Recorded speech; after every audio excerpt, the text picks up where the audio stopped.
श्री नरेंद्र मोदी जी का कर्तव्य भवन में बना हुआ कर्तव्य पथ पे चलने वाला ये बजट का मैं पूरा स्वागत करता हूं।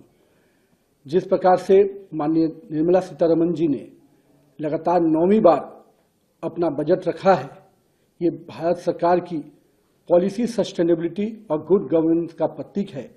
माननीय प्रधानमंत्री जी का जो विश्वास जनता के बीच में है, उसको ये बजट पूरी तरह से दर्शाता है।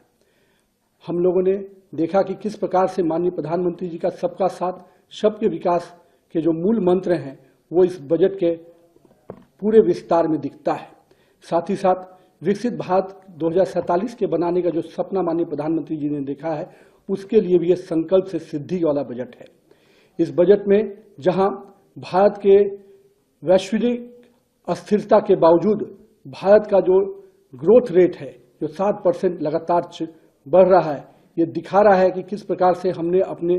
जीडीपी को लगातार मजबूत किया है और साथ ही साथ इन्फ्लेशन को भी अपने कंट्रोल में रखा है। ये इस दिशा में दिखाता है कि हमारे बजट में किस प्रकार से डेप्थनेस है, सबको लेके चलने का हमारा जो विश्वास है और सभी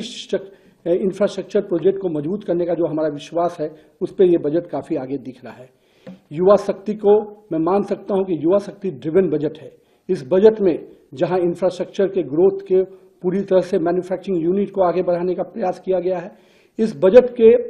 में नए रोजगार के सृजन के अवसर को उत्पन्न किया गया है। मैं मानता हूं कि जिस प्रकार से सेमीकंडक्टर, इलेक्ट्रॉनिक्स, स्पोर्ट्स, बायोफार्मा, ऐसे कई अन्य क्षेत्रों को जिस प्रकार से सरकार का इंसेंटिव मिल रहा है, कहीं 40,000 करोड़ का सेमीकंडक्टर्स के क्षेत्र में, 10,000 करोड़ का बायोफार्मा में जो सपोर्ट सिस्टम खड़ा हुआ है, ये सपोर्ट सिस्टम स्पष्ट रूप से सरकार की इस मंशा को दोहराता है कि हम नए रोजगार के सृजन की दिशा में आगे बढ़ रहे हैं। साथ ही साथ इस बजट ने महात्मा गांधी के ग्राम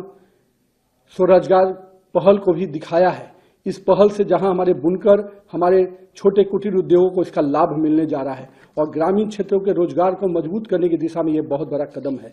साथ ही साथ टूरिज्म और कल्चरल सेंटर को भी विकसित करने का जो सपना माननीय प्रधानमंत्री जी देख रहे हैं, लगातार उस दिशा में सरकार का ये बजट उस पहल को दिखा रहा है। साथ ही साथ हम कह सकते हैं कि 20 नए वाटरवेज के निर्माण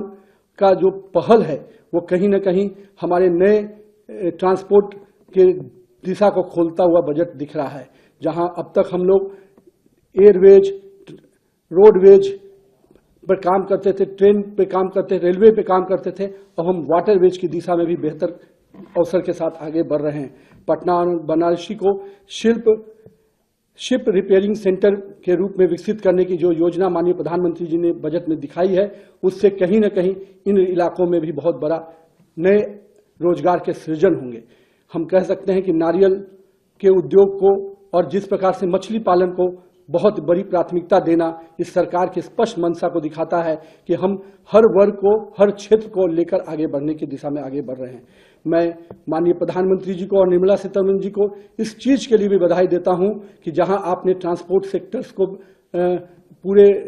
आगे बढ़ाने में आपने बड़ा कदम उठाया, आपने बजट में बड़ा आकार दिया, वहीं डिफेंस सेक्टर को आपने 7.8 लाख करोड़ के बजट से स्पष्ट संकेत दिया है कि हम देश के सुरक्षा के साथ कोई कंप्रोमाइज नहीं कर सकते हैं। तो मैं मानता हूं कि इस बजट ने समाज के हर वर्ग को विकास के साथ जोड़ना, समाज के हर वर्ग को लेकर चलने की जो मंशा माननीय प्रधानमंत्री जी की रही है, वो मंशा हम सबको दिख रही है। और हम कह सकते हैं कि आज के इस बजट से समाज के हर वर्ग, चाहे वो युवा हो, महिला हो, नारी हो, मध्यम वर्ग हो, सबके लिए माननीय प्रधानमंत्री जी ने इस बजट में आकार दिया है। इसके लिए मैं माननीय प्रधानमंत्री जी को और माननीय वित्त मंत्री श्रीमती निर्मला सीतारमण जी को बहुत बहुत बधाई देता हूं।